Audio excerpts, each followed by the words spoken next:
Welcome back to Godless and Grounded. When disaster strikes, when the earth shakes beneath our feet, when the skies darken with storms, when a virus spreads across the world, there is something we almost always witness. People praying, hands clasped, heads bowed, voices pleading. Churches open their doors, mosques fill with believers. Hashtags like #PrayForXYZ trend on social media. It's a very human response. It feels comforting. It feels familiar. But while prayers are being whispered into the void, somewhere else, behind the scenes, someone in a lab, a hospital, or a control room is actually working to fix the problem. Let's pause for a moment and ask ourselves, in the moments that truly matter, in the darkest hours of our collective suffering, what has really saved us? What has really made the difference? It's not prayers. It's not divine intervention. It's not rituals, holy water, or candles. It's science. It's human effort, reason, and the technology we build from understanding the natural world. Think about pandemics. The COVID-19 pandemic, for example, shook the entire world.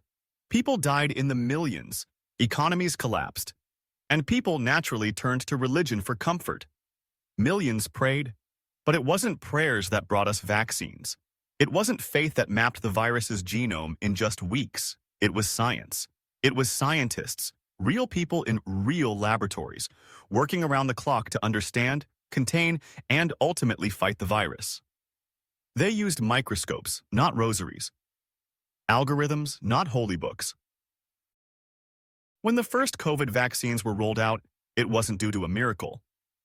It was the result of years of investment in mRNA technology, years of basic biological research, global cooperation between researchers and institutions, and trial after trial. Nobody discovered the Pfizer or Moderna vaccine by flipping through pages of scripture. They found it through clinical trials, peer-reviewed data, and rigorous safety protocols. And when we started vaccinating millions, it wasn't preachers or imams who organized the rollout. It was healthcare workers, nurses, doctors, volunteers, people who trained in medicine, not theology. This is not just about pandemics. When buildings collapse in an earthquake, we see rescue workers on the ground, searching, digging, using thermal cameras and life detection technology. We don't see gods reaching down from the sky to lift the rubble. When tsunamis devastate coastal regions, it's engineers who design better warning systems. It's marine scientists who study seismic activity. It's not prophets who send out alerts. It's GPS satellites and earthquake monitoring networks. Take Japan as an example. It is one of the most earthquake-prone countries in the world. And yet, they have one of the lowest casualty rates from earthquakes. Why? Because they've invested heavily in earthquake-resistant buildings, early warning systems, and community preparedness. You won't find them relying on rituals to hold the ground steady. They rely on structural engineering, geology, and education, not divine protection, just science applied smartly. Let's go even further back in time.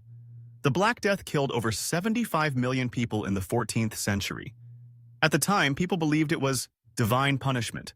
They blamed sin, heretics, and even the stars. Some thought it was the wrath of God. What did they do?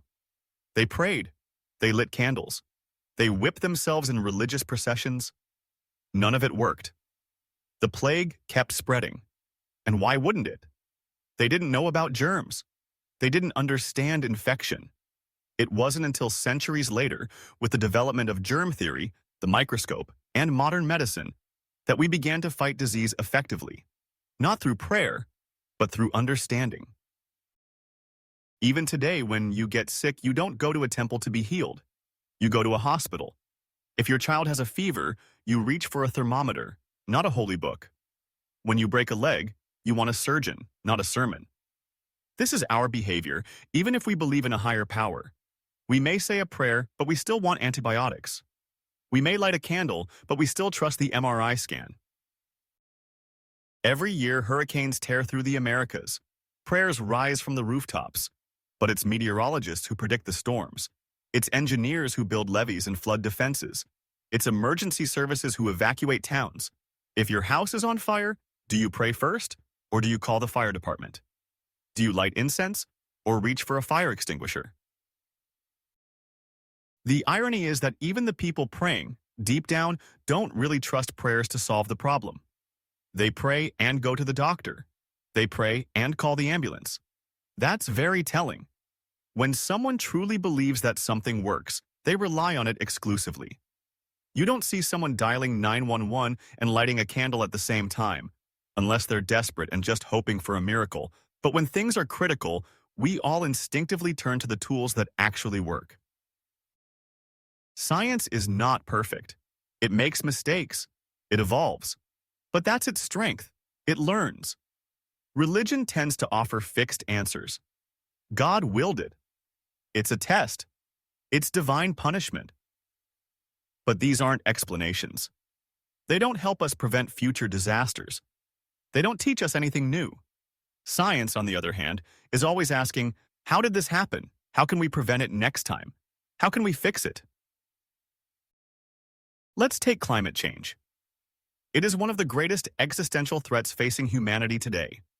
It's caused by human activity, burning fossil fuels, deforestation, industrial waste. Now, you'll hear religious leaders calling for prayer to stop the floods or bring the rain.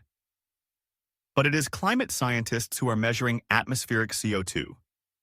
It is engineers who are developing solar panels, electric vehicles, and carbon capture technologies. It is activists, educators, and environmentalists who are sounding the alarm.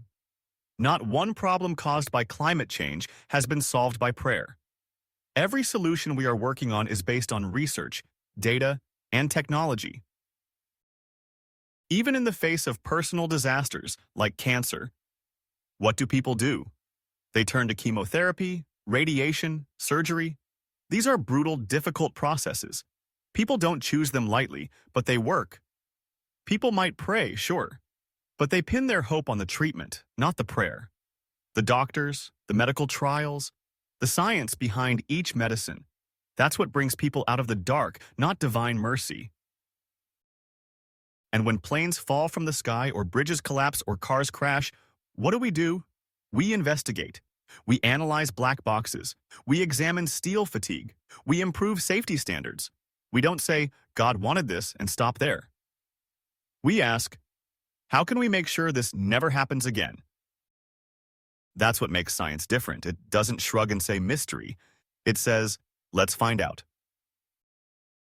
Throughout history, every major advancement, every tool that has made life safer, longer, and better, came not from priests, but from scientists, engineers, doctors, and thinkers. Electricity, vaccines, clean water, sanitation, flight, computers. These were not discovered through prayer. They were discovered through inquiry, experimentation, and critical thinking.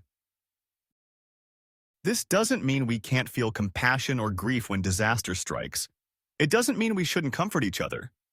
But let's recognize what actually gets things done. When the floods rise, it's boats and helicopters that save people. When the virus spreads, it's vaccines that protect us.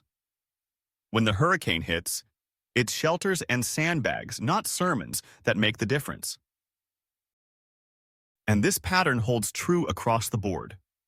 In every emergency, big or small, our survival depends on reason, evidence, and cooperation, not divine favors. The people who build bridges, who fly helicopters into danger zones, who treat patients in overwhelmed hospitals, these are the real miracle workers. Not because they have divine powers, but because they use their minds. When we finally got images of a black hole, it wasn't a prophet who showed it to us. It was a team of physicists, mathematicians, and computer scientists, led by a young woman with a laptop. That's the kind of modern miracle we live with now. Not supernatural, just deeply human and deeply powerful.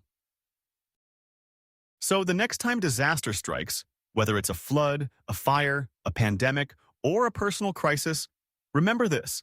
It's not prayers that save us. It's science. It's people. It's the knowledge we've built, the tools we've created, and the willingness to act with courage and intelligence. Prayer may bring comfort, but comfort is not a cure. Hope is not a plan. Action is what saves us. Science is what guides us. and that is something worth believing in. Thanks for watching.